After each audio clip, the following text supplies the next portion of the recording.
तो भाई लोग,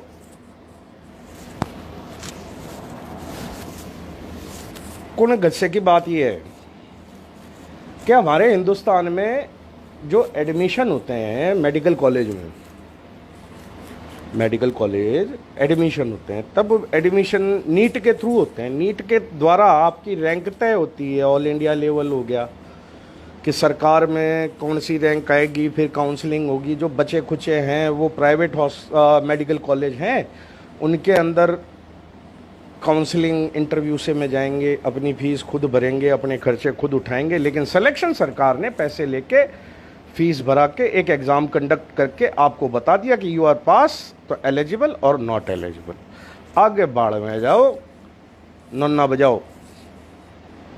हाँ, इसके अंदर ये भी है कि आप सरकार की जगह सरकारी सीट वाला एडमिशन प्राइवेट मेडिकल कॉलेज में ले लें तो उनकी फीस वगैरह सब सरकार भरेगी। और जो फिर रह गए कम परसेंटेज वाले और नीट क्लियर हैं, तो वो सरकारी मेडिकल कॉलेज की फीस भर के तो सरकार में पढ़ कौन सके, तो वो प्राइवेट मेडिकल कॉलेजों की फीस भरेंगे। 4 लाख 4.5 लाख महीना या सालाना वगैरह यूं करके, मतलब करीबन 25-27 लाख सालाना का हिसाब किताब चुका के ने अपन डॉक्टर बनते हैं। लेकिन उसके बाद में भी मेरिट वाले बनते हैं अपन, और कहते हैं साहब ये रशिया से आया, ये फलाने से आया, ये चाइना से आया, ये बल्गारिया, रोमानिया, फ्रांस, जापान से आया, हम तो मेरिट वाले यहाँ के यहाँ पढ़े हुए। तो भैया ये मेरिट की बातें हमें बहुत बेरा है, बहुत ढंग से बेरा है तुम्हारी मेरिट की बातों का। मेरिट वालों के नेम सरनेम से ही पता लग जा किस टाइप की मेरिट से आए हुए।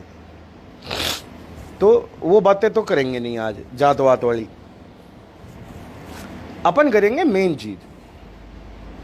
तो देखिए, मेडिकल माफिया आप किन लोगों को कहते हैं, पहले तो उस चीज के ऊपर अपना कॉन्सेप्ट करिए क्लियर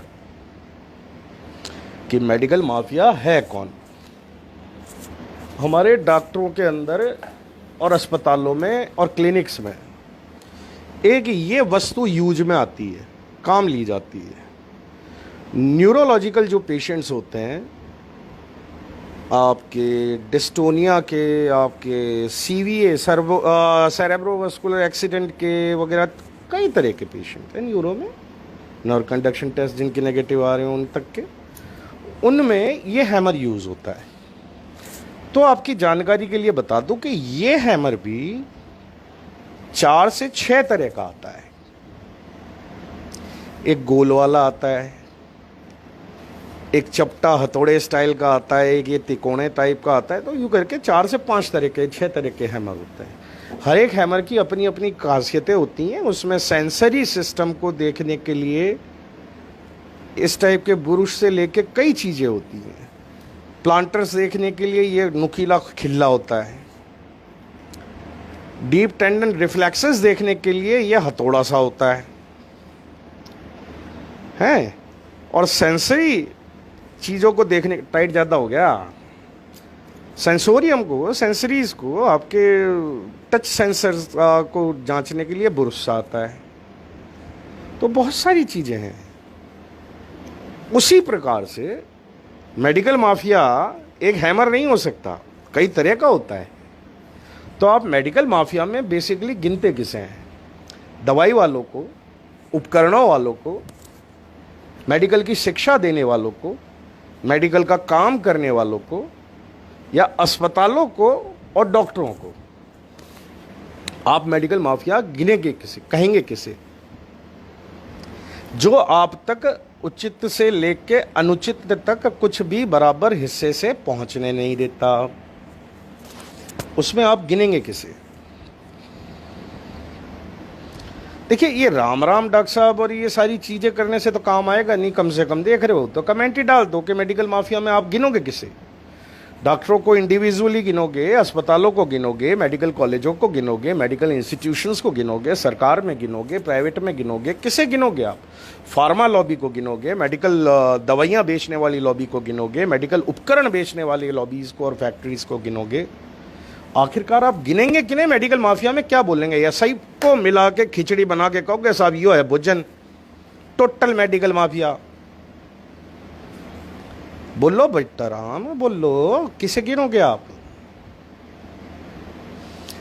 तो चले ABCD में Z से शुरुआत करें कि A से शुरुआत करें, इतना ही बता दो भाई।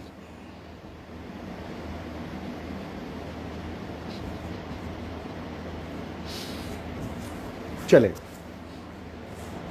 शंकाएं दूर करने का कार्य करते हैं। एक मेडिकल कॉलेज खोलने के लिए या एक नर्सिंग कॉलेज या फिजियोथेरेपी कॉलेज या कोई भी मतलब मेडिकल शिक्षा से, चिकित्सा शिक्षा से जुड़ा हुआ कोई भी कॉलेज अगर अपन खोलना चाहते हैं तो उसके लिए आपका अपना आप होना, आपका धन होना कहीं काम नहीं आता है। आपको जाना पड़ता है सरकार के देवस्थान विभाग के तहत। जान के अचरज हुआ क्या कि सरकार के देवस्थान विभाग के तहत या सरकार के कोऑपरेटिव डिपार्टमेंट के तहत, और कोऑपरेटिव डिपार्टमेंट की अधिकांश चीजें देवस्थान विभाग के द्वारा की जाती हैं, जिसके अंदर आपकी एजुकेशन ट्रस्ट या कोई भी चैरिटी ट्रस्ट या किसी तरह के फैमिली ट्रस्ट वगैरह रजिस्टर्ड होती है।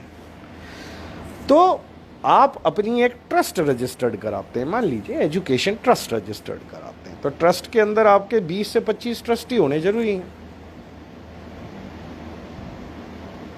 तो 30 ट्रस्टी का हिसाब किताब एक एजुकेशन ट्रस्ट में 21 से 30 ट्रस्टी का हिसाब किताब बनाया जाता है। आप उस एजुकेशन ट्रस्ट के अंदर बंदे जोड़ भी सकते हैं, निकाल भी सकते हैं, समझे? तो उस ट्रस्ट के भी चुनाव लोकतांत्रिक प्रक्रिया के द्वारा होते हैं। हाँ, फैमिली ट्रस्ट में नहीं होते हैं, बाकी ट्रस्ट में होते हैं। तो आप एक फैमिली ट्रस्ट के रूप में एजुकेशन ट्रस्ट बनाते हैं जिसमें 20 से 25 आदमी, 30 आदमी तक आप घुसेड़ सकते हैं। अब इस एजुकेशन ट्रस्ट के पास में शहर सीमा में तो देखो 30-40 बीघा किसी के बाप के पास भी नहीं होती है। तो शहर के बाहरी इलाकों में जहाँ खेत थे, खाली ज़मीनें हैं, बंजर या उपजाऊ खेत थे ट्यूबवेल वगैरह के समेत या उसके बगैर, वहाँ पे फार्म हाउस पहले जिनके थे उनके फार्म हाउस वो 15-20-30 बीघा के फार्म हाउस, तो आसपास के और उससे जुड़ती हुई ज़मीनें खरीद के उसे लगभग 40 से 45 बीघा बनाया जाता है। इस 40 से 45 बीघा, चाहे वो 0 से स्टार्ट है चाहे 5 बीघा से स्टार्ट है मूल जमीन के रूप में, तो इसमें आपका साथ देते हैं राज्य के और लोकल नेताजी, सरपंच जी। कहने को मिलता, वत कहने को मिलता, नेताजी थोड़े ढंग के हैं। हेलो बेटा, 50% टोटल का नहीं होता है। जितनी इन्वेस्टिगेशन हुई है, नर्सिंग चार्ज, रेजिडेंट चार्ज, ये माइनस होने के बाद में अपना बेड चार्ज वगैरह माइनस होने के बाद में बनता है बेटा। नॉर्मल डिलीवरी डिस्चार्ज कब होगी? हाँ, तो 1 दिन का बेड चार्ज हो गया बेटा, अपना लेबर रूम चार्ज हो गया। तो लेबर रूम चार्ज तो है नहीं, नर्सिंग चार्ज है, रेजिडेंट चार्ज है, वो लिखा हुआ है कि वार्ड के अंदर कितना होता है। उसके बाद में अपना जो पैसा बचता है वो 50-50 है। हॉस्पिटल के एक्सपेंसेस तो निकालोगे, जांचें वगैरह ये सारी चीजें, नर्सिंग केयर वगैरह, बेड चार्ज, ये तो निकालोगे कि नहीं निकालोगे? तो जावेद को बुलाओ, ये चीजें क्लियर करो और उसके बाद में अपना लिफाफा बनाओ, क्या दिक्कत है?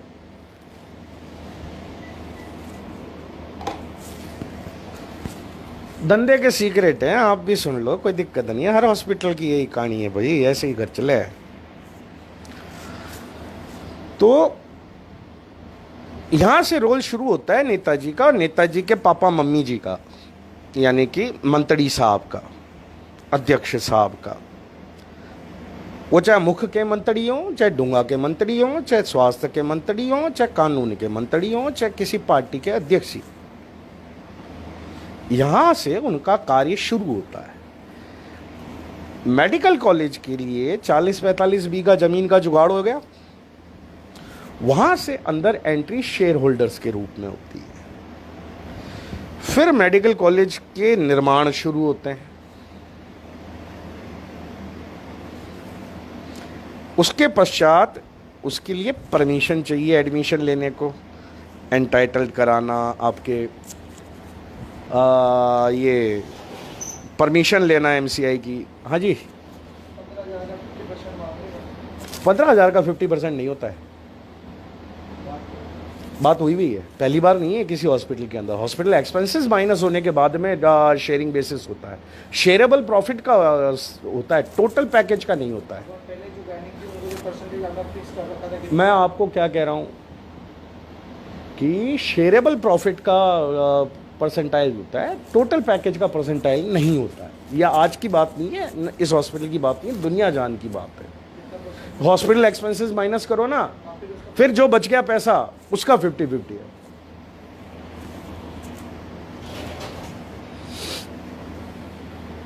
समझे जी? तो जैसे अपने कई सारे हैं, जैसे महात्मा गांधी मेडिकल कॉलेज है अपने राजस्थान में, जयपुर में सीतापुरा, उदयपुर के अंदर आपका गीतांजलि मेडिकल कॉलेज है। फैमिली बेसिकली बिहार कलकत्ता वाली है, लेकिन उदयपुर के अंदर अच्छा कमारी खारी है क्योंकि वहाँ के लोग हैं। गीतांजलि ट्रस्ट ऑफ एजुकेशन वगैरह करके बहुत भसड़ मचा रखी है, कोई दिक्कत वाली बात नहीं है।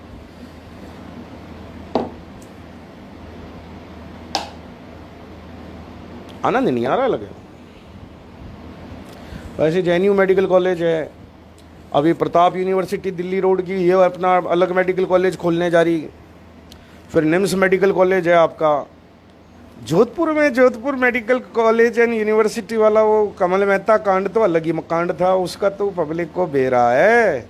वकालत से लेके बीएड तक की डिग्रियां बांटने का, और क्या चीज़ का क्या चीज़ का नहीं। हाँ तो चलो ये मेडिकल माफिया की बात बताता हूँ। एक मेडिकल कॉलेज चलाने के लिए professor, senior SR, assistant professor, APs, associates वगैरह मिला के, यूनिट हेड वगैरह मिला के, प्रिंसिपल वगैरह फलाना डीम का, फार्माकोलॉजी ये सब मिला के आप मान के चलें लगभग 100 डॉक्टरों की ज़रूरत होती है। इन 100 डॉक्टरों के बाद में सीएमओ होता है, फॉरेंसिक मेडिसिन वाले होते हैं, आपके जूनियर रेजिडेंट होते हैं, क्लिनिकल असिस्टेंट्स होते हैं। एक्सपेंसेस कितने निकाले आपने? यार ये बिल तो पेशेंट का, उसने पैसे जमा करें, आपके तो इसमें से माइनस होंगे नर्सिंग चार्ज, माइनस जो है nursing charge, resident charge, investigation, bed charge. ये तो हॉस्पिटल का खुद का जो है अमाउंट, ये तो माइनस होगा, लेबर रूम का चार्ज।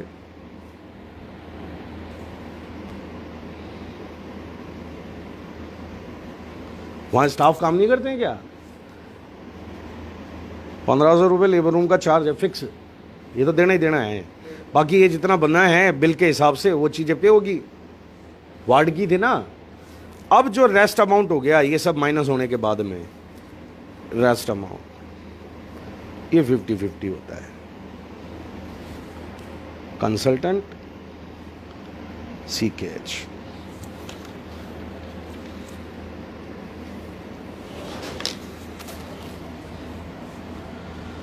तो बिल्डिंग खड़ी हो गई, एमसीआई के राउंड वगैरह की तैयारियां हो गई, सरकार से परमिशन लेनी है, तो परमिशन लेने में वही मुख्यमंत्री जी, अध्यक्ष जी, फलाना जी, डीमका जी, ये लोग वो काम आते हैं, उनका पैसा भी लगता है इस चीज़ के अंदर, साइलेंट पार्टनरशिप रहती है और काम में आते हैं। ठीक है, क्योंकि एक अकेला आदमी, अननोन सा आदमी, डॉक्टर सा आदमी ज़मीनें ले सकता है, सब कर सकता है, लेकिन 900 करोड़ की प्रोजेक्ट अकेला नहीं डाल सकता। इतना बड़ा डॉक्टर कोई नहीं होता। बैंक लोन होते हैं, सारी चीज होती है, लेकिन 900 करोड़ इकट्ठा उठा के कोई नहीं डाल सकता। 300 करोड़ तो आपकी बिल्डिंग खा जाएगी, उसके बाद में इक्विपमेंट, उसके बाद में तनख्वाहें, उसके बाद में बैंक के अंदर और सब कुछ वाइट। तब काम आते हैं ना नेताजी। वो खाया हुआ कई सौ करोड़, हजारों करोड़ जो है वो इसी तरह के प्रोजेक्ट में साइलेंट पार्टनरशिप में जाता है। पक्ष विपक्ष दोनों का जाता है, क्योंकि पक्ष और विपक्ष आता जाता रहेगा, अस्पताल और कॉलेज वहीं रहेगा, इसलिए पक्ष और विपक्ष दोनों लोग उसमें शामिल रहते हैं। हाँ, इसके अंदर एक मानसिकता और काम करती है कि बेसिकली जो काम करने वाला आदमी है वो किस विचारधारा का है, कोंगी है, भाजपाई है, वामी है, आपिया है, ये सब अलग सी चीज है। तो जी बिल्डिंग खड़ी होके सारे काम होके सब नेताजी लोगों का लग गया पैसा। अब स्टैंडर्ड की बात आई, अभी तक तो कोई NABH ISO सर्टिफिकेट मिला नहीं है, कागजों पे सब कुछ ओके है, अंदर जाओ तो खोके हैं। फिर MCI का राउंड आता है, तो MCI के राउंड के लिए हर तरह की यूनिट का डॉक्टर और अपने गायनाकोलॉजिस्ट वगैरह ये कंसल्टेंट यूनिट वाले सब हाजिर रहने जरूरी हैं। शुरुआत में स्पेशलिटी वाले ही रहने जरूरी हैं, सुपर स्पेशलिटी यानी यूरोलॉजी, न्यूरोलॉजी, कार्डियोलॉजी इनकी जरूरत ही नहीं होती। जो बेसिक 9-10 आपके पेडमेंट हैं उनके डॉक्टर्स और प्रोफेसर्स और एसोसिएट्स और AP और आपके SR और JR वहाँ चाहिए। तो इतने इतने डॉक्टर तो सरकार ने बढ़ा के नहीं दिए कि हर मेडिकल कॉलेज में 100-150 डॉक्टर जो हैं वो परमानेंट रोल पे रह जाएं। तब होता है कमाल, जिसे कहते हैं कागजी कमाल। ये हर मेडिकल कॉलेज की कहानी है, गेस्ट फैकल्टी के नाम पे होती वो परमानेंट है कागजों पे, नहीं आते। हाँ, लेकिन JR SR वगैरह ये जो बनाए हुए हैं ये 4000 से 6000 रुपया रोजाना के हिसाब से या 40,000 रुपया MCI राउंड के टाइम 2 दिन पहले आना है, MCI राउंड के 1 दिन बाद में जाना है, यूँ करके 5 से 7 दिन वो राउंड के आसपास में अवेलेबल होने चाहिए। तो 5000 डेली से लेके 40,000 रुपया महीना तक का हिसाब किताब इनका रहता है। जो अगर स्पेशलिस्ट MD MS DNB वाले हैं उनका 70,000 से 1 लाख रुपया होता है। उन्हें डिग्री लगा देनी है उन्हें अपनी कि साहब मेरी डिग्री इस कॉलेज में सबमिट है, मैं यहाँ के पेरोल पे हूँ। उसके बाद वो बाकी खाक छाड़ता फिर वो पूरे राजस्थान में, पूरे हिंदुस्तान में, वो उसकी कोई टेंशन नहीं, डिग्री परमानेंट जमा नहीं हो रही, डिग्री के कागज जमा है। अब उस मेडिकल कॉलेज के अलावा किसी दूसरे मेडिकल कॉलेज के अंदर वो काम तो नहीं कर सकता, लेकिन उसके एवज में वो करता है, डिग्रियां लगती हैं और काम करके पूरा डिग्री लगा के घर बैठ के अपने लॉकडाउन का मजा लेने वाला काम थोड़ी है। तो प्राइवेट हॉस्पिटलों में वगैरह में कई जगह दूसरी जगहों पे काम करके वो अपनी तनख्वाह और उठा रहा होता है, तनख्वाह या जो भी है। सेम जूनियर रेजिडेंट्स के लिए हैं जो जस्ट MBBS हैं, फ्रेश पास आउट से या पुराने पास आउट से, सेम उनके लिए भी है। CMO बन के वो बैठते हैं जो पुराने गवर्नमेंट रिटायर्ड लोग हैं, उन्हें CMO इमरजेंसी वगैरह वार्ड का इंचार्ज के रूप में अपॉइंट करके परमानेंट बैठा दिया जाता है। फॉरेंसिक वाला तो गवर्नमेंट अपॉइंट करके देती है। अब मेडिसिन से लेके हर जगह वो फेक कंसल्टेंट भर्ती होते हैं जो बैठे घर पे हैं, कहीं और बैठे हैं, लेकिन उनका एक बंधाया रकम है महीने का या सालाना पैकेज के रूप में, जो उनकी डिग्री लगा के वो आते कभी नहीं है, किसी ने नहीं देखा। MCI के टाइम भी शायद दिख जाए। तो MCI वाले आएंगे, सब जगह घूम जाएंगे, डॉक्टर से 2-4 चीजें पूछेंगे, हाँ जी ओके, हाँ जी ओके, हाँ जी ओके। उसके बाद जो सभा कक्ष होता है, ऑडिटोरियम, वहां बैठ के डॉक्यूमेंट और फाइलें और रजिस्टर चेकिंग होती है। तो रजिस्टर चेकिंग में क्या होता है कि इमरजेंसी के डॉक्टर के पास में क्लार्क वाला काम भी होता है या एक स्टाफ बैठा दिया जाता है मेडिकल कॉलेज में। स्टैंडर्ड भारतीय उच्च मापदंडों की बात कर रहा हूं मैं आपके सामने, प्राइवेट के या आपके मणिपाल, रामैया, सारे के सारे जितने मेडिकल कॉलेज हैं वहाँ यही हाल है। DY पाटिल, औरंगाबाद हो चाहे जयपुर हो, उदयपुर हो चाहे अहमदाबाद, सूरत हो, सब जगह यही हाल है। मैं आपको हिंदुस्तान के उच्च मापदंडों की बात बता रहा हूं, जरा ध्यान रख के सुनिएगा। आपका फर्ज है सुनना, नहीं सुनोगे तो सर मैं आज तो है ना जूते मारूंगा यहां सी। तो बच्चों बहुत करते हो यार, सुनते नहीं हो।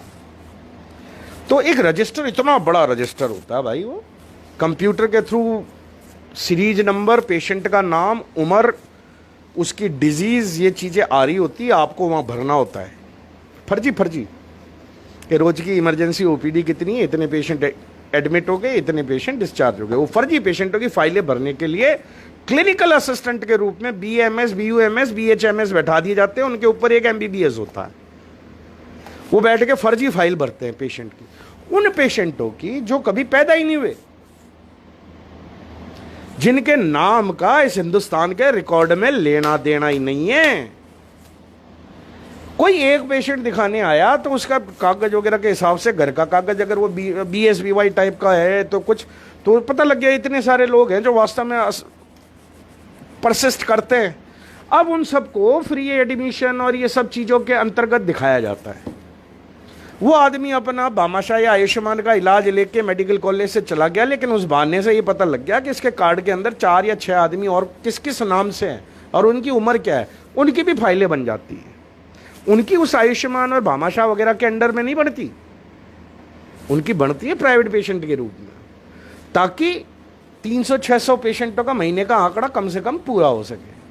तो असल पेशेंट अंदर होते हैं आपके 25-300 बेड के मेडिकल कॉलेज हॉस्पिटल में शुरुआती दौर, लेकिन बेड भरे हुए होते हैं 180। सर्जरी, ऑर्थो, मेडिसिन वगैरह सारे डिपार्टमेंट, पीडिया वगैरह सब में, लेबर वगैरह सब में 180 बेड भरे हुए शो होते हैं। हाँ, ये अलग बात है जब आप घूमेंगे तो आपको 25 भी पूरे नहीं मिलेंगे शुरुआती दौर। जब MCI वाले आते हैं तब 500 रुपए, 1000 रुपए दे के फर्जी मरीज लेटाए जाते हैं, जिनके ड्रिप से लेके कुछ भी जो चल रहा है वो हॉस्पिटल खर्चा। सारे मेडिकल कॉलेज शुरुआती दौर में 80% जांचें फ्री, 80% दवाइयां फ्री। ये ड्रामा रचते हैं, क्यों? क्योंकि गवर्नमेंट ऐड मिल रहा होता है, गवर्नमेंट ऐड मिल रहा होता है।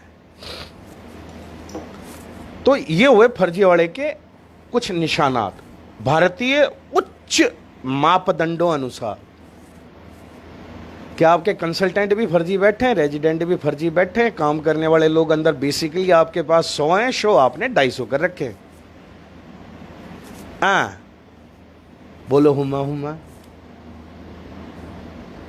अनल हक मंसूर अल हज्जाल की तरह, अनल हक। तो मियां राजा, यहां बात आई MCI के राउंड की, तो MCI के राउंड हो गए, MCI होगी सेटिस्फाई।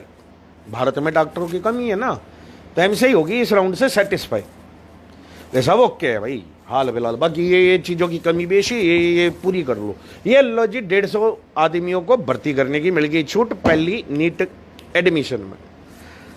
अब 150 में से आपके क्या है कि हाल फिलहाल का रूल था कि 95% एडमिशन या 92% एडमिशन तो लेंगे आप सरकार की नीट के, और 5 से 7% आपका मैनेजमेंट कोटा।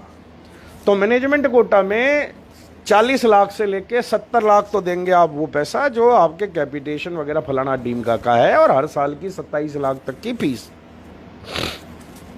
पहले साल आपका लग गया 1.25 करोड़, उसके बाद हर साल आपका लगता रहेगा 25 से 30 लाख। बैक वैक लग गई जो अलग, फाइन वाइन लगेंगे जो अलग, बीच में दूसरे खर्चे होंगे सो अलग।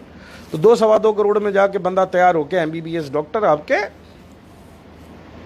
मेडिकल कॉलेज प्राइवेट से निकल आया, भारत के नंबर 1 से लेके नंबर 10 तक। इन्हें ये रैंकिंग कौन देता है पता नहीं, रैंकिंग कौन देता है पता नहीं।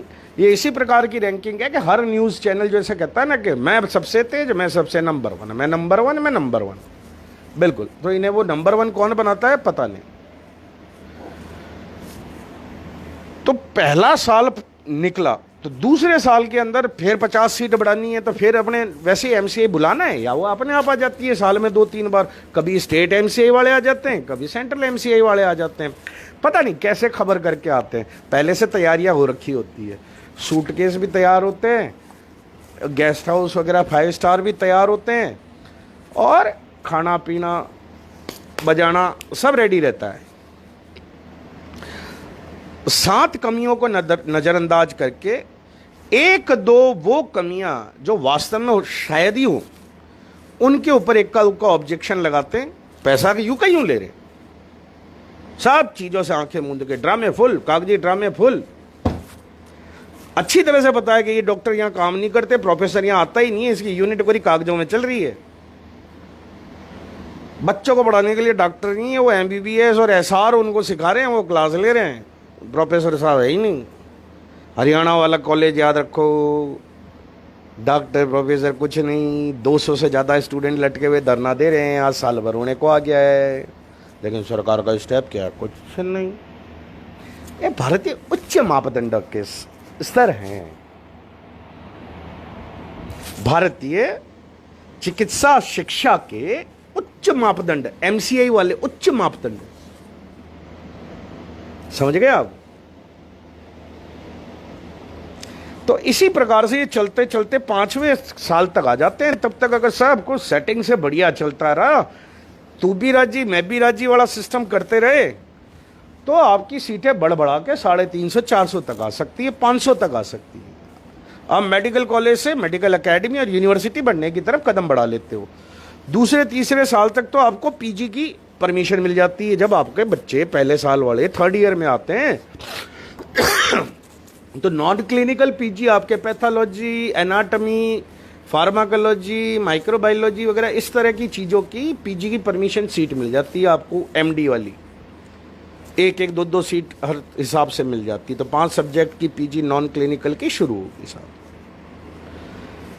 बच्चे जब 4थे-5वें ईयर में आ जाएंगे और वो पीजी का पहला बैच सेकंड बैच के रूप में लेने की तैयारी में आ जाएगा, तब तक क्लिनिकल सब्जेक्ट की पीजी भी शुरू हो जाती है, यानी एमएसएमडी वाली, medicine, surgery, orthopaedia, gynae, anaesthesia, ENT, फलाना, ए ढीमका, एलल्ला, एचप्पो, और उसी के साथ ऑफिशियली शुरू हो जाता है आपका डिपार्टमेंट सुपर स्पेशलिटी।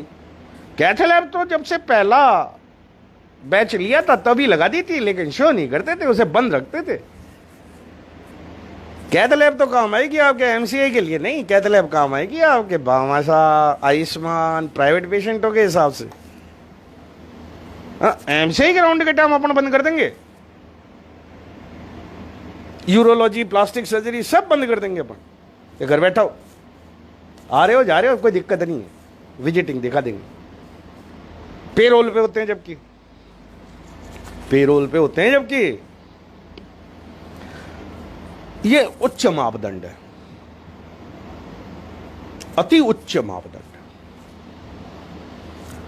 फिर ड्रामे अपने जैसे सुपर स्पेशलिटी के शुरू हुए, सुपर स्पेशलिटी के डिपार्टमेंट शुरू हुए, तो 2-1 साल के अंदर और पैसा ठूसा जाता है एमसीआई में, सेंटर में, आपके स्टेट में, और रैंकिंगों के खेल चलते हैं कागजी।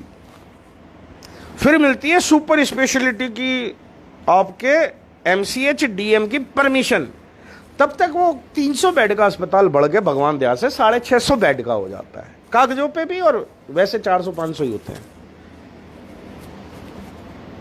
तो दिस इज भारतीय उच्च मापदंड चिकित्सा शिक्षा के। बाकी गवर्नमेंट मेडिकल कॉलेज के तो मेरे से जुड़े हुए सारे लोग जानते हैं गवर्नमेंट मेडिकल कॉलेज के कितने शानदार मापदंड हैं। 78% वाला घर बैठ सकता है, 32% वाला डॉक्टर बन सकता है, कोई दिक्कत वाली बात नहीं। यहां तो वो लोग हैं जिनके पास में धन धनाधन धन है। तो ये मेरिट का नाम और मेरिट का खेल इसी बगड़ से बजाना, मतलब जगदीश गुप्ता जी वही वाला बजाना, चाहे वो एम्प्लॉयज में से हो चाहे वो प्रोस्टिट्यूट्स हो।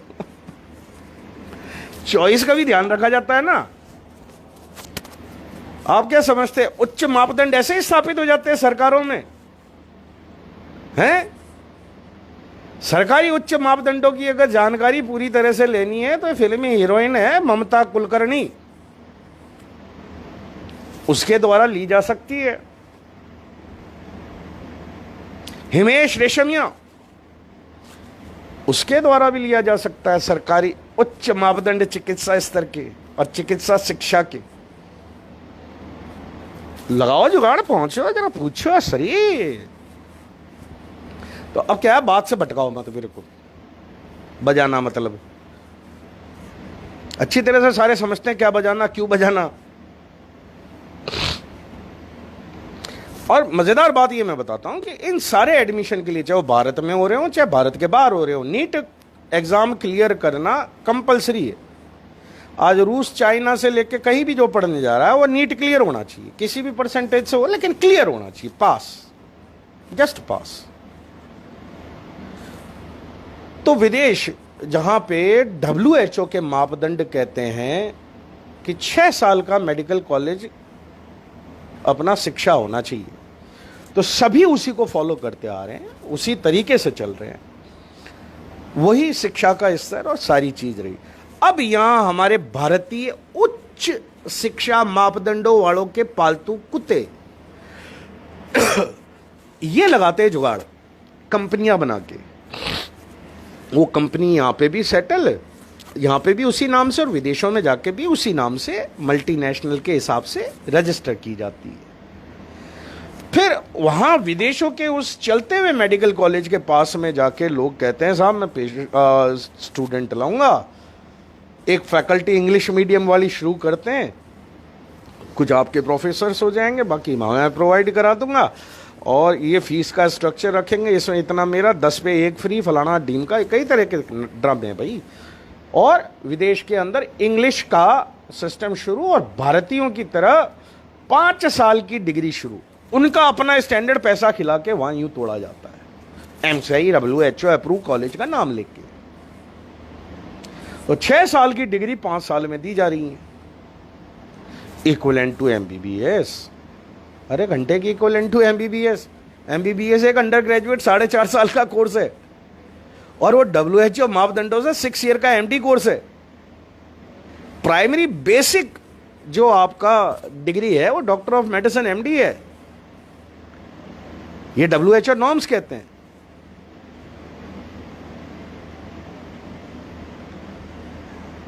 पुष्कर प्रकाश सोनावा जी, मैं थोड़ा सा आपकी इस बातों का मैं मुद्दे से भटकते हुए जवाब बाद में दूंगा।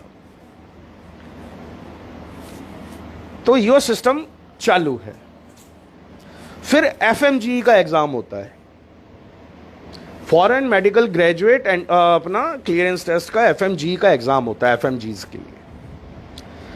लेकिन उसी एग्जाम को जब सरकार ने बोला कि एग्जिट टेस्ट के रूप में लगाएंगे हर MBBS के लिए, तो धां करके फट गई, तरह तरह की एसोसिएशनें खड़ी हो गई कि साहब हम तो एग्जाम दे ही रहे थे ना, एग्जाम देने के बाद पास होने के बाद में फिर क्या एग्जिट एग्जाम लाइसेंस के लिए, क्यों भाई?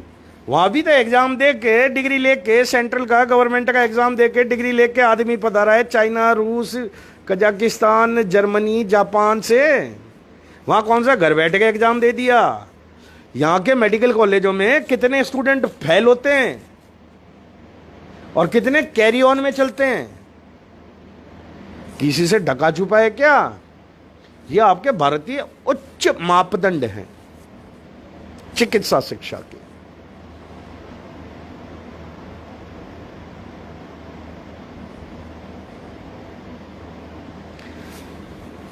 ये बात हुई आज की चिकित्सा व्यवस्था की, ये पार्ट 1 है, ये पार्ट 1 है।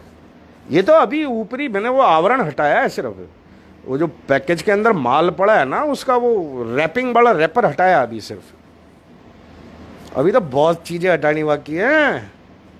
फिकर नाट।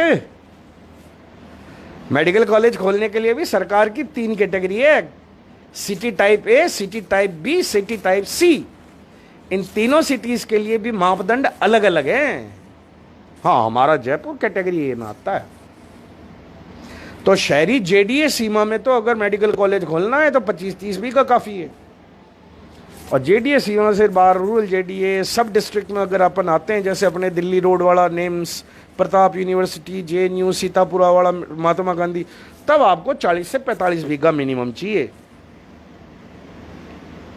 समझ गए? तो टोटल प्रोजेक्ट खवा खवाई कराने के बाद में 900 से 1100 करोड़ का पड़ता है। तो 900 से 1100 करोड़ खर्च करके जो ट्रस्ट या जो आदमी मेडिकल कॉलेज डाल रहा है हिंदुस्तान में, वो आप क्या समझ रहे हो? चिकित्सा सेवा के लिए, चिकित्सा शिक्षा के लिए, चिकित्सा स्टैंडर्ड्स के लिए डाल रहा है। जाके देखो कहाँ कितने क्या स्टैंडर्ड है, बेड़ा पाड़ जाएगा।